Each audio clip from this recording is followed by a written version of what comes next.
Shalom. Salam bahagia bagi kita semua, saudara sekalian, anak-anak Tuhan, orang yang percaya kepada Tuhan Yesus.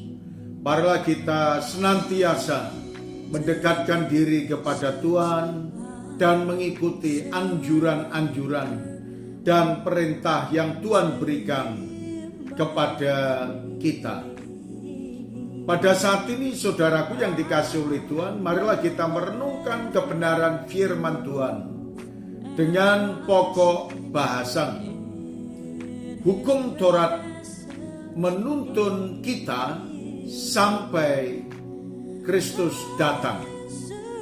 Saudaraku yang dikasihi oleh Tuhan, dalam kitab Galatia pasal yang ketiga, dimulai dari ayat yang ke-23 berkata kepada kita, sebelum iman itu datang, kita berada di bawah pengawalan hukum Taurat dan dikurung sampai iman itu telah dinyatakan.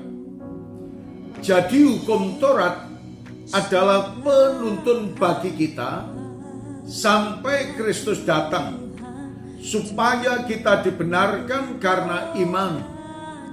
Sekarang, iman itu telah datang, karena itu kita tidak berada lagi di bawah pengawasan penuntun.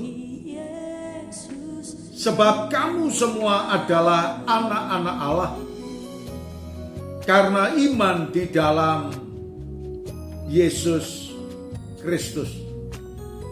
Saudara sekalian yang dikasihi oleh Tuhan, sebelum iman dalam patokannya kepada Tuhan Yesus, sebelum Kristus datang dan orang beriman kepada Kristus, maka hukum Tauratlah yang menuntun setiap umat manusia yang ada di dalam dunia ini, ditunjukkan, diarahkan sampai kepada kedatangan Kristus ke dalam dunia ini. Sang Firman yang telah menjadi manusia dan diam di antara kita.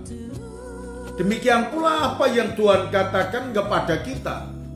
Sesudah Sang Firman itu datang, saudara dan saya mengetahui orang yang beriman kepada Tuhan Yesus, dan mereka akan beroleh pembenaran oleh karena iman di dalam Kristus.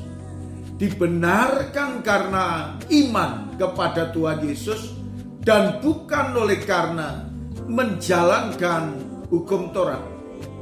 Hukum Taurat adalah peraturan yang menuntun setiap orang yang ada di dalam dunia untuk mengenal kepada Allah. Dan Allah telah datang mengambil rupa menjadi manusia yang kita kenal di dalam Kristus.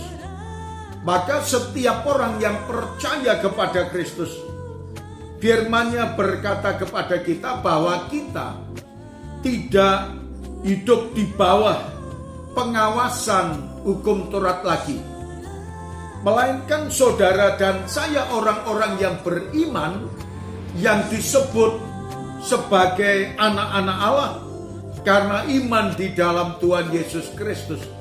Maka kehidupan kita dituntun oleh Allah di dalam Tuhan Yesus Kristus, diarahkan dan dikendalikan oleh Allah agar kita sebagai umat Tuhan, orang yang percaya kepada Tuhan Yesus, akan tetap setia melakukan perintah-perintah Kristus yang membawa keselamatan, yang membawa kehidupan yang baik, yang mengarahkan perilaku yang terbaik. Maka dari itu, lakukanlah semuanya itu sesudah kita beriman. Tuhan menuntun kita. Terima kasih Tuhan Yesus. Kami mengucap syukur atas kebenaran firman-Mu. Biarlah firman-Mu termeteraikan dalam lubuk hati kami, dan setiap orang yang mendengarkan akan dituntun akan pengenalan kepada Kristus. Terima kasih Tuhan. Di dalam nama Tuhan Yesus kami berdoa. Amin.